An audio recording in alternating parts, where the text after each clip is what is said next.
Ma'am, ito yung sa, ano ma'am oh, sinasabi mong Eh, corners. sa gilid. Yung mga ganito-ganito ko. Uy, Ate Ana, tignan mo. Oh. Yung sa mga ganito. Yes, corners din yan. Tignan Try mo. mo, kadiri. Ew, baka may mga surot yan. Baka yung mga itim surot yan. Try mo dyan.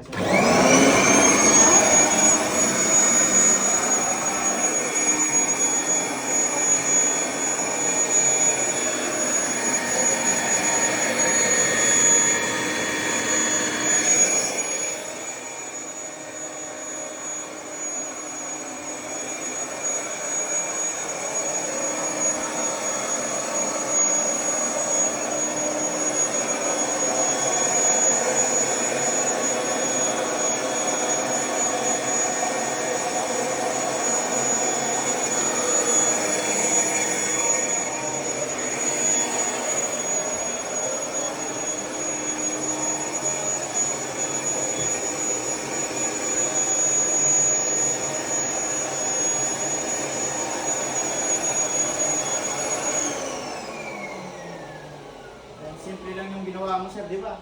Pero still, ma'am, meron pa rin talaga. Oo nga, oh. Okay? Then, isa sa pinakamahirap dililisan sir yan. Yung corners dyan. So, ito ang gagawin natin. Lagyan natin siya ng brush.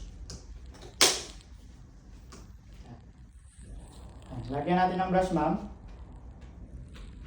Madali lang yun. Lagyan lang ng slime.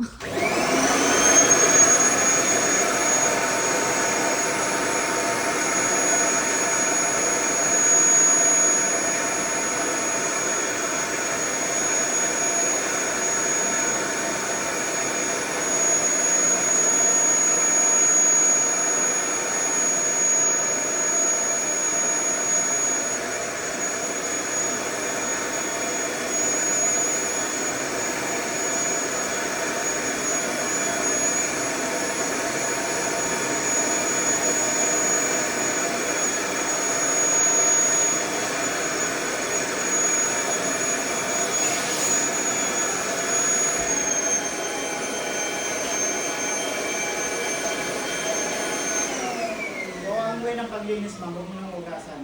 Isap mo lang siya. Okay, ito yung second attachment.